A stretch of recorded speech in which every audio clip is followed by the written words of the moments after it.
అన్ని గుళ్ళలాగా ఈ గుడి కాదు. మేము ఈ గుడిలో ఒకటే విషయం, గుడి దగ్గర నుంచి మీరు చేయాల్సిన పని ఏందో మేము చెప్తున్నాం. మేము ఏం చేస్తున్నాం, ఈ గుడి కట్టిన తర్వాత మేము ఇక్కడ వేసే డబ్బులు ఏవైతే మీరు వేద్దాం అనుకుంటున్నారో ఆ డబ్బులు తీసుకుపోయి బయట లేని వాళ్ళకి సహాయం చేయండి. ఇక్కడ ఒక్క రూపాయి మీరు వేయకండి. ఎందుకంటే ఇప్పుడు మీరు ఏదైనా మొక్కుకుంటారు, మంచి జరుగుతుంది. మొక్కిన తర్వాత 100 కొబ్బరికాయలు కొడతాను మొక్కుతారు కొంతమంది.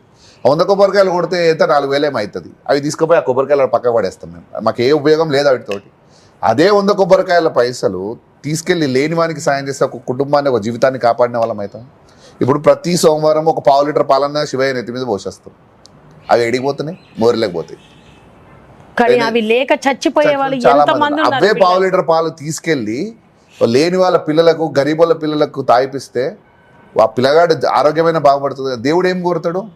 నా మీద పోసిన పాలు నేలపాలు చేయని అడుగుతాడా? లేనివాడికి పెడితే ఇప్పుడు సృష్టిలో అందరూ కూడా ఆ శివపార్వతుల బిడ్డలమే. ఆ తండ్రి ఏం కోరుతాడు, ఆ తల్లి ఏం కోరుతుంది? నా పిల్లలు మంచిగా ఉండాలని కోరుతుంది. మన తల్లిదండ్రులు అదే కోరుతారు కదా. అదే మనం తీసుకెళ్ళిస్తే ఆ పుణ్యం మనకు వస్తుంది కదా.